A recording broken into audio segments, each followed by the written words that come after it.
negativamente a la explotación de las tierras aquí situadas, viéndose por lo tanto muy afectado el rendimiento de ese patrimonio rústico que los Coloma habían logrado reunir. Hemos hablado de la importancia de la familia como base de la organización social y de cómo toda ella buscaba un objetivo común, la proyección económica y social de la misma. Un buen ejemplo de ese esfuerzo en común lo podremos conocer gracias a la conferencia de Amparo Felipo, quien se centrará en la figura de uno de los hermanos del cuarto conde de Elda, un hombre de iglesia, el canónigo Carlos Coloma.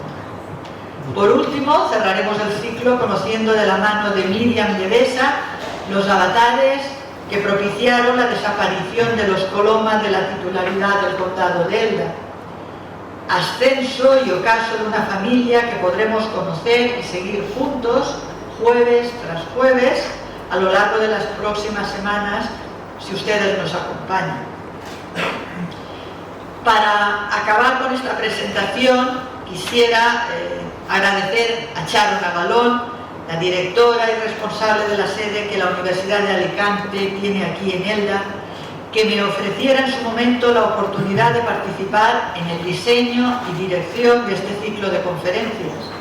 Gracias a ello he podido descubrir muchos detalles que desconocía sobre la familia que nos ocupa, sobre los Coloma. Felicitar asimismo al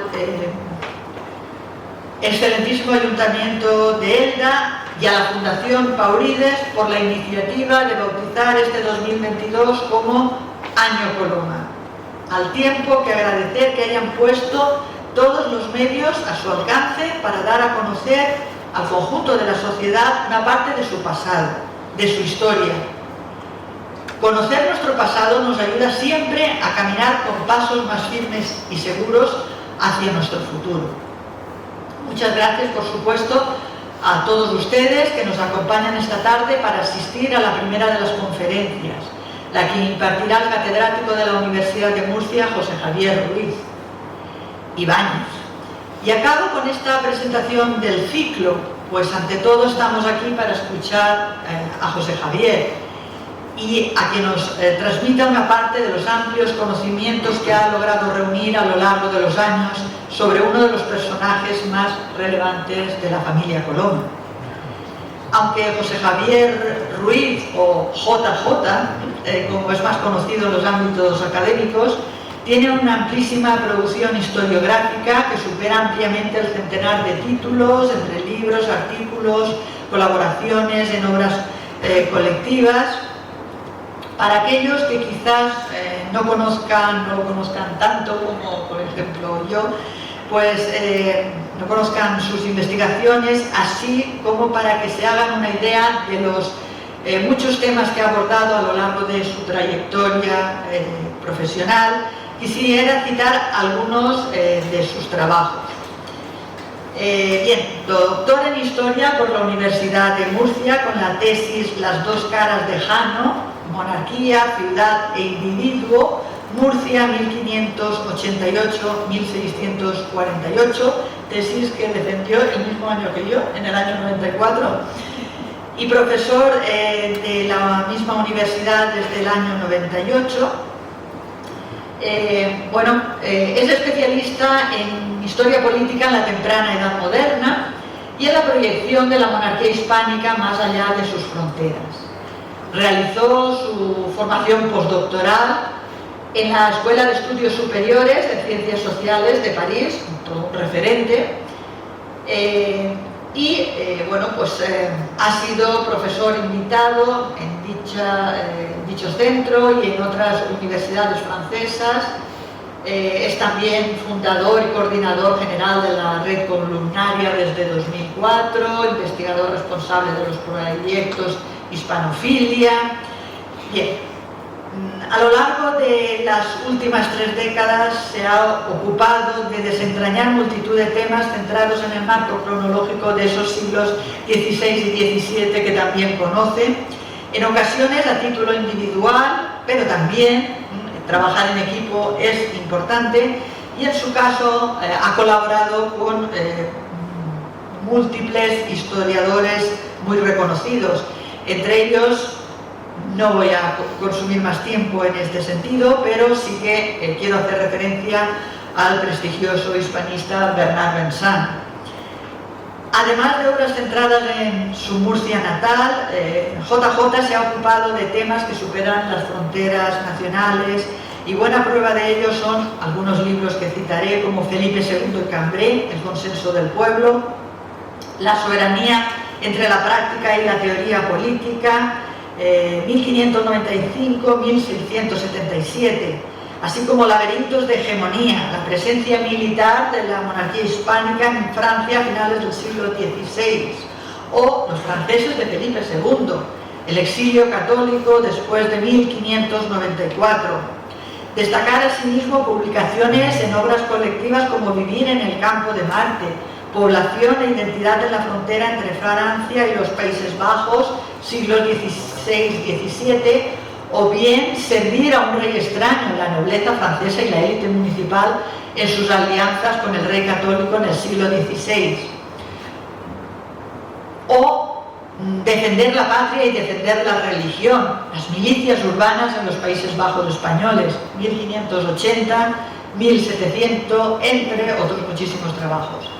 Entiendo, no obstante, que más que una retahíla de títulos, todos ustedes están deseando escucharle hoy hablar sobre Carlos Coloma y los acontecimientos en que participó, o el contexto más amplio en que se desenvolvió. En este sentido, quisiera comentar que José Javier ha participado en el cortometraje sobre Carlos Coloma, que ha dirigido Antonio Gómez Romero, producido por el Ayuntamiento y la Fundación Paurígues.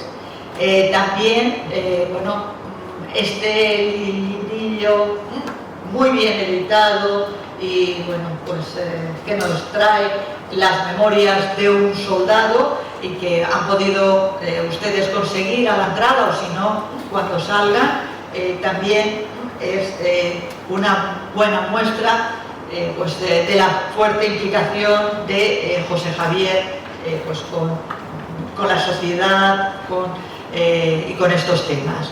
Bueno, ya le doy la palabra para que nos ilustre sobre Carlos Coloma, 1595, la mejor campaña de la historia de los tercios. Cuando quieras, muchas gracias por haber aceptado participar en este ciclo de conferencias, así como, y no es pecata minuta, sacar tiempo en estos complicados días del inicio de curso para estar esta tarde con todos nosotros. Gracias.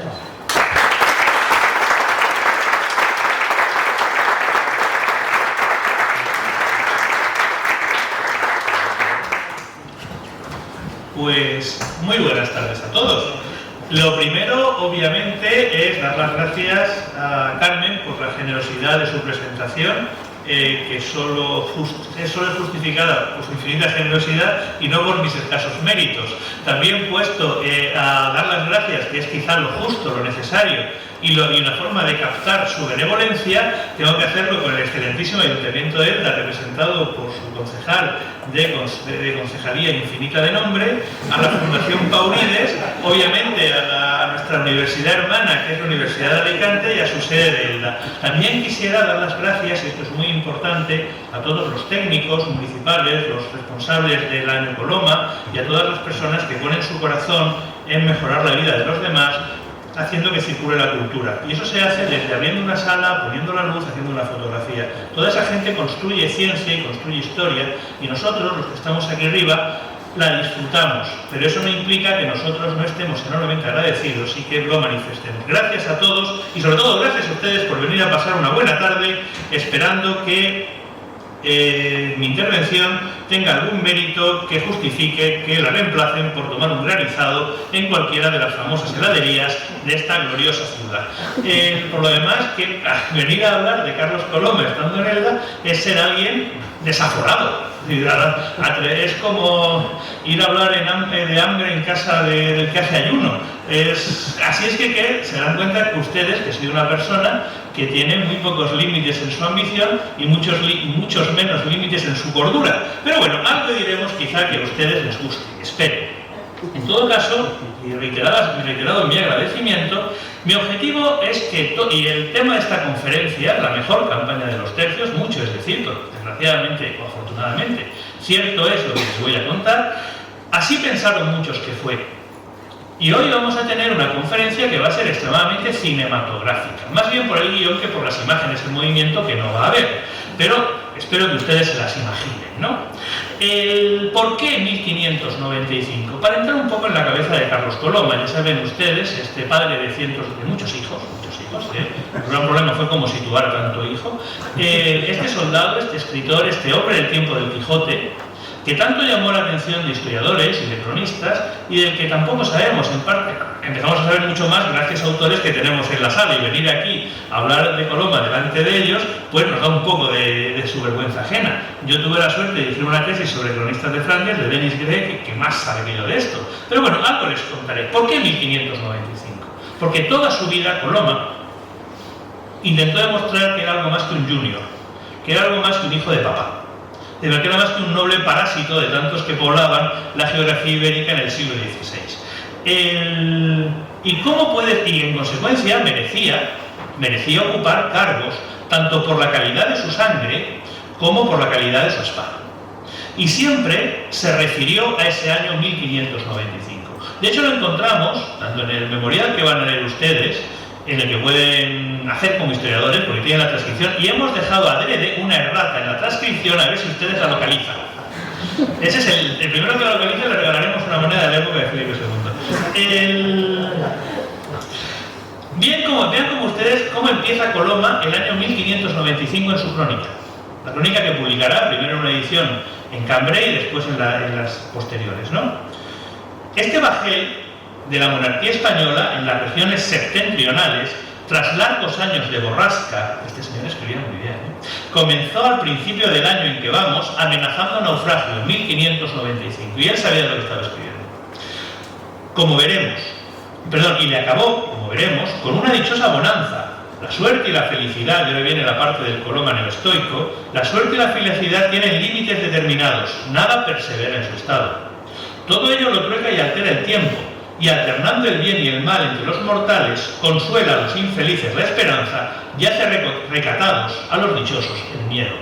Es decir, algo pasó en 1595 que parecía que todo se venía abajo y que todo no se vino abajo. Y en ese momento Coloma, aparte nos va a decir después, que en uno de los protagonistas de que ese mundo imperial no se viniera abajo fue un tal Carlos Coloma. Es decir, pone en valor ese año 95 porque precisamente es ponerse en valor a sí mismo como persona. Y lo va a hacer toda su vida. Fue su gran momento. En gran parte que después formará parte del grupo de los halcones en la década de 1520 es porque su momento de construcción personal, de heroicidad personal, fue a caballo y en 1595 y el mes de julio. Ya veremos cuándo, cómo y por qué. Y ahora nos lo va a decir él continuamente, era muy obsesivo con eso. No era para menos, ¿eh? Entonces, claro, ustedes le dirán, pues a mí no me suena nada, a mí me suena el final de Felipe II, Lepanto, me suena la Armada Invencible. De hecho, incluso cuando leemos cosas de los tercios, estos años 90, una vez muerto el general Farnesio, todo se olvida. ¿Por qué? Bueno, primero porque los libros que se escribieron sobre los tercios pues, tienen una clara visión de origen inglés. Estoy hablando de un libro magnífico, que es la influencia del libro de Geoffrey Parker, a quien la intervención en Francia, aunque la menciona, le interesa menos, está obsesionado por la Armada Invencible, cosa que es comprensible, dado el origen, y las lecturas, porque las intervenciones en Francia son mucho más ambiguas y porque generalmente han pasado desapercibidas. El final del reino de Felipe II ha pasado miserablemente desapercibido. Es decir, después de la Armada Invencible, esto viene desde el siglo XIX, hubo una generación de historiadores, con Cesario Fernández Duro, que sí le prestó atención, pero rápidamente fueron olvidados. Desgraciadamente hoy en día nos acordamos más de la gente que hizo filosofía de la historia que de la gente que se arremangó y hizo historias. Son cosas que suceden. Y hablamos de que es un amuno y tal y cual. Cuando en realidad hay historiadores que estaban haciendo historia de verdad y no cantando por las mañanas al sol lo que se les ocurría esa mañana. En fin, pero ¿qué le vamos a hacer? ¿Por qué 1595 es tan importante? ¿Por qué? Ese señor que tienen ustedes en la pizarra es el archienemigo de la monarquía hispánica, no Isabel de Inglaterra. Y no es una mayorete, es un señor. Lo que pasa es que va vestido de Hércules. Como pueden ver ustedes, lleva minifalda, pero porque va vestido a la griega, no porque esté ninguna celebrando las fiestas grandes de Elda de la semana pasada. No sé si seguirán existiendo las mayoretes hoy en día, o era lo de mi juventud, ¿no? Pero bueno, va vestido de Hércules, con la piel del león de Nemea, pisando a la hidra de Lerna, con el mazo y todo lo demás. Es un claro retrato neoestoico de un rey que está ganando una guerra civil. Enrique de Borbón, Enrique de Navarra, Enrique IV, da igual, es el mismo. Antecesor directo del actual rey Felipe VI de España, está luchando una guerra civil entre 1589 y 1596. Hay una espantosa guerra civil en Francia, otra, porque Francia está de forma reiterada de guerras civiles desde el año del Señor de 1560, poco más o menos. Protestantes contra católicos, más o menos, es más complejo que eso. De hecho, ese fenómeno es mucho más complicado, y si ya no lo vemos desde Francia, sino que lo vemos desde la monarquía hispánica, como tienen ustedes en este mapa inédito que presentamos por primera vez, que formará parte del libro Hispanofilia, que tienen que comprarlo, porque es un libro extraordinario, especialmente porque lo escribo yo. Podemos ver los diversos sitios desde donde se le pide ayuda al rey de España. Es decir, solemos pensar erróneamente que la Armada Invencible 1588 es una expedición para conquistar Inglaterra.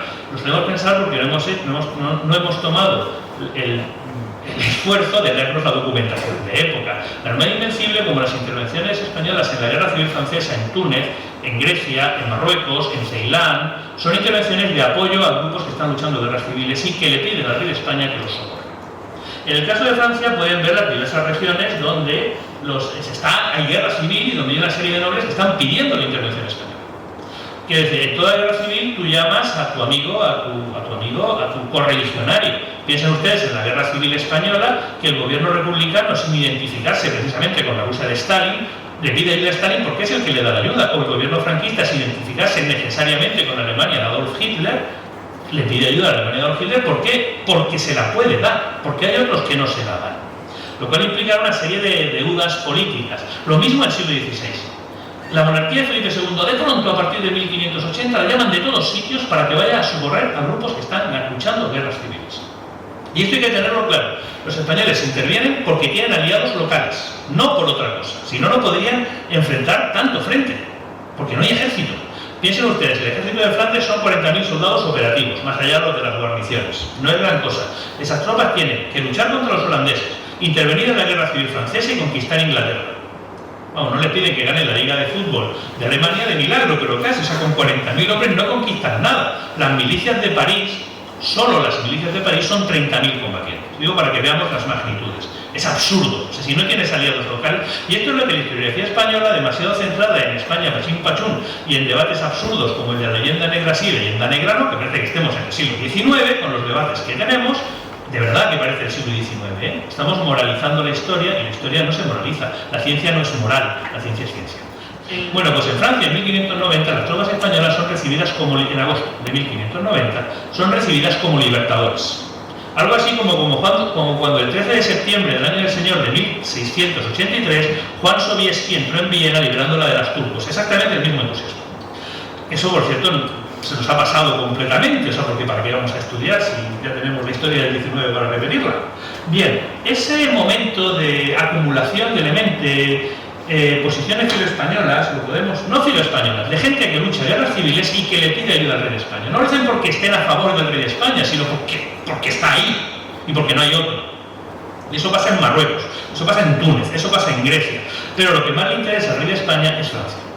¿Por qué? Porque es el enemigo, el archienemigo de la monarquía. Y porque en Francia existe la posibilidad de que la hija del rey de España sea reina de Francia. En términos genealógicos, y los juristas españoles van a demostrar que la ley sálica es más falsa que una moneda de 1,25 euros, en términos genealógicos, la heredera directa del Ducado de Bretaña y del Reino de Francia es la hija mayor de Felipe II, y dicho de paso, la persona más inteligente de la Casa de Austria, Isabel Clara Eugenia. Aquí tenemos y en 1593 se reúnen los Estados Generales en París. Esto es una caricatura, no es la caricatura que está denigrando esos Estados Generales, que aparecen presididos por el cuadro con Isabel Clara Eugenia. Esto es falso, esto es una forma de decir que los Estados Generales son espurios, están dominados por España. De hecho, los que nos aparecen como representantes del tercer estamento del pueblo son monos. Pero si quieren luego se lo escribo. En todo caso hay un discurso de una guerra civil. Unos hacen panfletos a favor de una cosa, de que el rey tiene que ser rey por herencia, Enrique de Navarro, que sea protestante. Otros no, el rey tiene que ser esencialmente católico y mejor que sea el hijo del rey de España. En todo caso, ese punto culminante de intervención española en la guerra civil francesa, o de guerra civil francesa, que hay intervención española, podemos verlo en este mapa. Fíjense, ven aquí tenemos los Países Bajos y abajo tienen las ciudades francesas con un alito, no sé si lo ven, de color marrón. Quizás lo veas mejor en el pizarrón. Estas son las ciudades que están a favor de los que luchan contra Enrique IV, que vamos a llamarles la Liga Católica. Es todo el norte de Francia, es París, que es la ciudad más grande de Europa, junto con Nápoles y Estambul. Ahí están luchando gente que está está en contra de Enrique IV, ¿de acuerdo? Y claro, eso permite a los españoles, Alejandro Farnesio, intervenir, llegar hasta París y liberarla del asedio de 1590, que es la columna roja, y luego salvar a Rouen de otro asedio en 1592. Pero si los tercios llegan hasta ahí es porque les dejan pasar. Es decir, porque entras en territorio aliado para ayudar a tus aliados. No es que conquistes Francia, es que no hay recursos para conquistar Francia, que es ridículo. El norte de Francia, pues hay una serie de nobles. Aquí tenemos el almirante Villars, futuro almirante Villars, todavía no lo es. Tenemos al duque de Mayenne, al imbécil del joven duque de Guisa, y tenemos en el norte esta zona que es Picardía, que está liderada por el bienintencionado y no especialmente inteligente duque de Oman. Todo esto lo controlan los rebeldes contra el rey de Francia, que son aliados del rey de España. Los españoles llegan hasta París.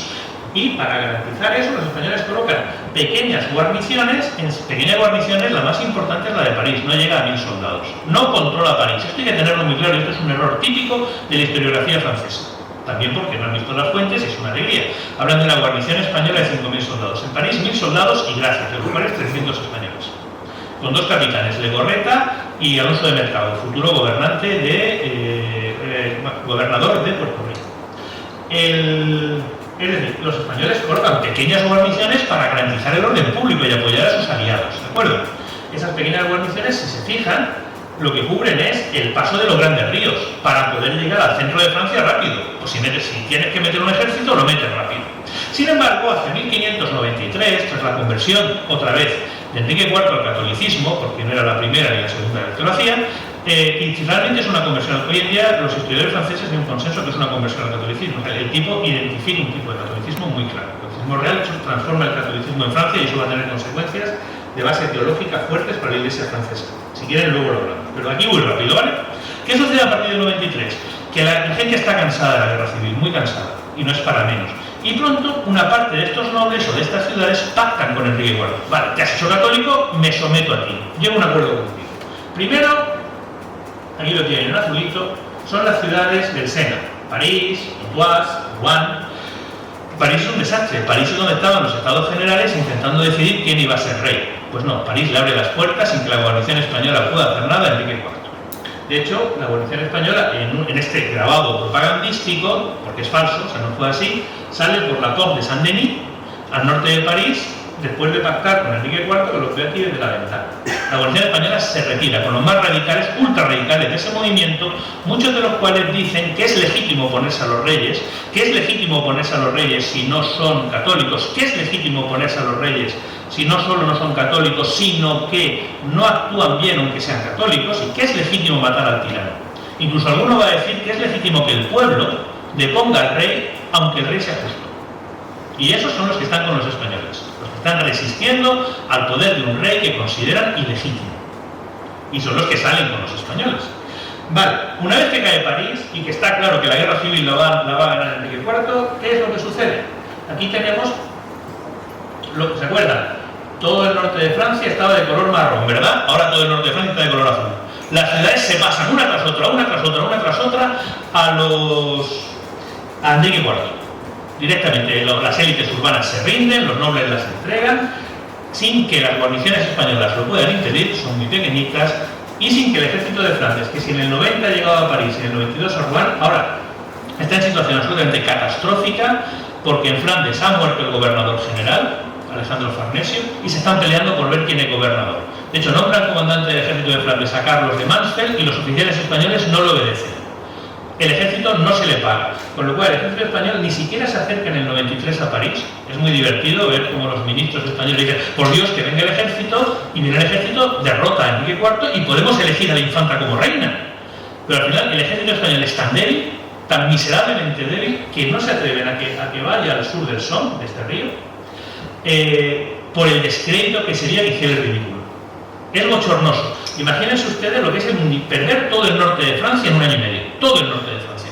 Salvo una serie de pequeñas ciudades: Soissons, La Fère y Han. Y pues, los españoles, en compensación, ahora sí, el ejército español conquista, lo tiene aquí la estrella, La Capelle, una pequeña ciudadita de la frontera. O sea, los barren.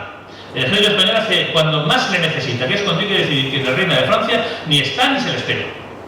Y por si fuera poco, aquí en verde tenemos a los holandeses que están avanzando. Es en esa sensación 1594, cuando estamos acercándonos a 1595, ¿verdad? Lo tenemos claro. Por resumir, la posición de los españoles y de los aliados en el norte de Francia se ha venido abajo. El ejército de Flandes ha hecho el ridículo más catastrófico de su historia. Enrique IV ha conquistado todo el territorio, ha pacificado todo el territorio que hay entre la frontera y el Sena en 2 años. En 2 años. Es espectacular. ¿Cuál es la situación entonces? La situación es que hay, pasamos un mapa general de Francia, las zonas que todavía luchan contra Enrique IV son Bretaña, la zona de Provenza, el Languedoc y Borgoña. Y Borgoña sí que es la que interesa a Enrique IV. Entonces Enrique IV hace una cosa. El señor que iba vestido de mayorete, ¿vale?, que ya ha conquistado todo el norte, lo que hace es declararle la guerra a Felipe II. Hasta ese momento Felipe II no está en guerra con Francia, porque él lo que hace es no reconocer a Enrique IV. De hecho, Felipe II nunca va a estar en guerra con Francia. ¿Por qué? Porque no reconoce que ese rey sea rey de Francia. ¿Hasta aquí lo tenemos claro? ¿Por qué Enrique IV le declara oficialmente la guerra a Felipe II? Cosa que no había, aunque luchaban sus tropas contra las tropas españolas, para decir que él habla por Francia y que todo aquel que todavía apoya a Felipe II es un traidor. Porque ya es una guerra entre 2 reinos, no es una guerra civil en la que intervienen los españoles. Está desnaturalizando a esa Liga Católica que se está desintegrando. ¿Hasta aquí bien? ¿Me van siguiendo? ¿Cuál es el plan de Enrique IV? Concentrar sus recursos en Borgoña, porque Borgoña la pueden socorrer los españoles desde Milán. Lo va a hacer. De hecho, hay conflictos en Borgoña, hay combates en Borgoña, y consigue rechazar al ejército español que viene desde Milán. Y se acabó la liga. Mientras que en la frontera de Picardía, organizar un sistema, bloquear los avances, dado que el ejército de Flandes ha demostrado que es completamente inoperativo, y que dentro de esos nobles que se han pasado a su bando se incluye el gobernador de esta ciudad, de la estrellita aquí, que se llama Cambers, una ciudad que está dentro del territorio español, parar a los españoles, primero derrotarlos en Borgoña y después volver para atacar los Países Bajos, ante la incompetencia manifiesta de los españoles. Esas son las borrascas que amenazan. Su plan, aparte, incluye hacer una operación hacia el norte. ¿Por qué una operación hacia el norte? El dispositivo que deja en el norte está el dispositivo de defensa. Aquí tenemos las plazas fuertes francesas, las posiciones españolas, conservan La Fère, Han, controlado por los aliados franceses, y esa La Capelle que han conquistado. Todas estas posiciones, fíjense, Cambrai está ya dentro de los Países Bajos. Y aparte, Cambrai es la fortaleza más importante de los Países Bajos después de Amberes. Una fortaleza espectacular, construida por Carlos V en la década de 1540. El dejar al mando de todas las fuerzas y de movilizar a toda la nobleza, sus caballeros, la mejor caballería de Europa, al duque de Nevers, que es un potente erudito católico, y dejar la fuerza ofensiva para atacar los Países Bajos desde Luxemburgo a un príncipe protestante, el duque de Bouillon. De hecho, el plan es muy sencillo: que Bouillon entre en Luxemburgo y marche hacia Lieja para entrar en contacto con las tropas de Mauricio de Nassau y cortar los Países Bajos, separarlos del resto del continente, aislarlos, con lo cual quedarían al sur los franceses, al norte los holandeses, enfrente de los ingleses, y en medio una población de los Países Bajos de la que Enrique y sus aliados holandeses piensan que odian a los españoles y que se van a sublevar contra los españoles. Y acabar de un golpe con toda la posición militar española. Si consiguen cortar el corredor de Lieja, y Enrique vuelve de Borgoña, victorioso, que es lo que va a pasar, el ataque generalizado sobre los Países Bajos haría caer toda la administración imperial española. Y visto lo que ha pasado en 1593-1594, no es un plan irreal. No es un plan irreal si no nos olvidáramos de que ahí en los Países Bajos están los tercios viejos.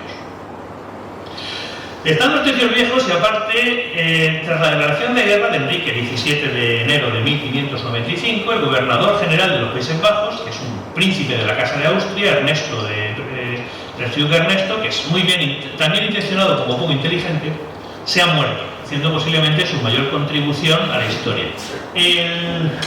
Eso hace que de pronto las peleas que había entre la camarilla austriaca, la camarilla flamenca y la camarilla española, que se odiaban, dé lugar a que un señor saque un papel y diga: a ver, Felipe II me nombra gobernador interino si se muere el gobernador.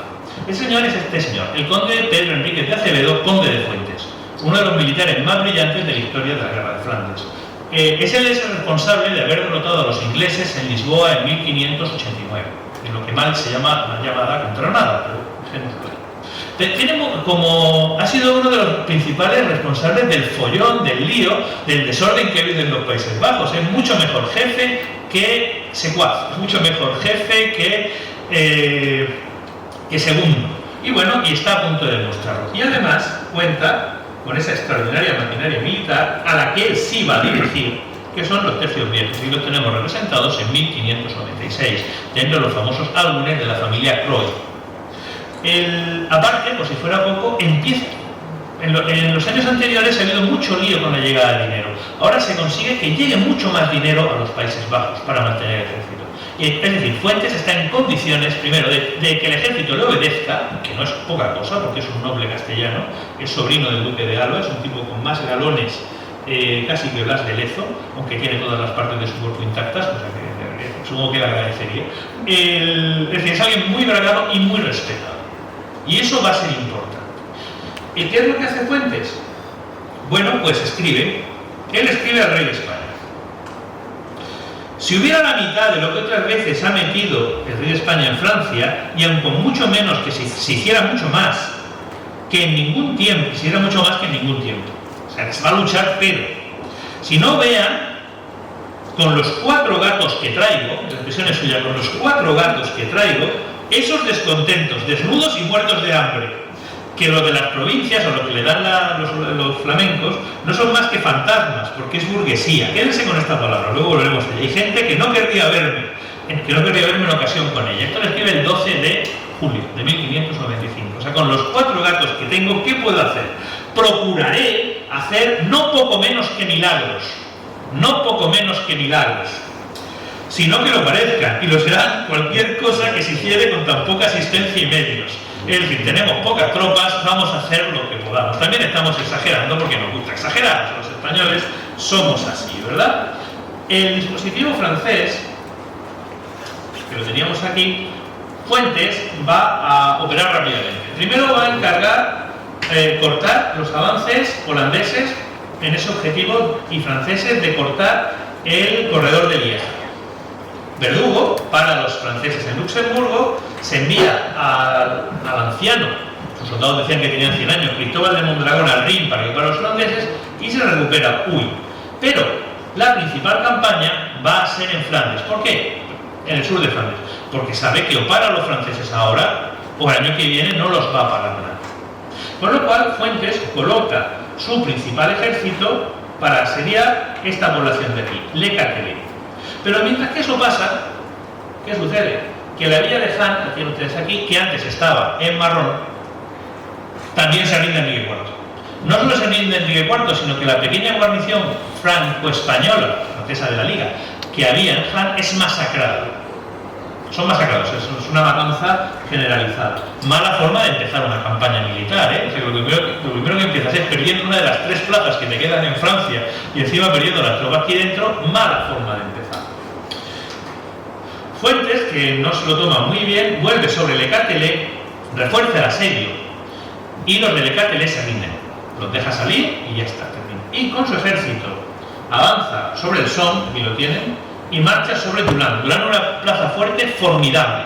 Esa plaza fuerte no es una gran ciudad, pero es una plaza fuerte muy importante, modernizada en la época de Enrique II. ¿Por qué primero Le Catelet y después Doullens? Porque lo que le preocupa a Fuentes es Cambrai. Quiere aislar las posibles... O sea, ya no, el objetivo no es llegar a París, es imposible llegar a París. Ni siquiera se atrevió Felipe II después de San Quintín. No es posible entrar en Francia, no es posible. Una ciudad llena de castillos, de ciudades fortificadas, de milicias, no es posible. Hay que garantizar el control de la frontera al norte del Somme. Con lo cual Fuentes lo que hace es moverse, ocupa un castillito, Clary-sur-Somme, y llega hasta Doullens. Pero ahí lo que sucede es que, y veremos a Fuentes a caballo, se acuerdan que la frontera de Enrique IV, cuando se acuerdan que Enrique IV está en Borgoña echando a los españoles. ¿Estamos de acuerdo con eso? Voy a cargar. Y se la pasan cargándose hasta que en un montículo al lado sale Alonso de Rivera, el mejor jefe de infantería española del momento, y les lanza con un escuadrón volante de arcabuceros y mosqueteros y derriba muchísimos jinetes franceses. Es el momento en el que Coloma otra vez rehace su caballería y vuelve a cargar contra los franceses. La caballería francesa se da a la fuga, huyen. La infantería francesa se queda abandonada y los extermina. La victoria de Doullens para Coloma, aparte de ser el momento en el que él salvó a la monarquía, como el general Caste dirá que él salvó a la Unión en la batalla de Gettysburg, ese es su momento glorioso de su vida. En el momento en que ha picado espuelas, insisto, y ha demostrado que es algo más de un junior que asciende por ser hijo de papá, sino que realmente su mérito es salvar a la monarquía. Y eso va a ser su gran ocasión de lucimiento, y toda su vida, ya lo verán, va a estar obsesionado con eso. Y también de hacer dinerillo. Porque las batallas del siglo solemos hablar de la esclavitud, y ahí tenemos grandes problemas epistemológicos. La esclavitud en América, la esclavitud en África, forma parte de una civilización del cautiverio. El cautiverio es generalizado en la Edad Moderna.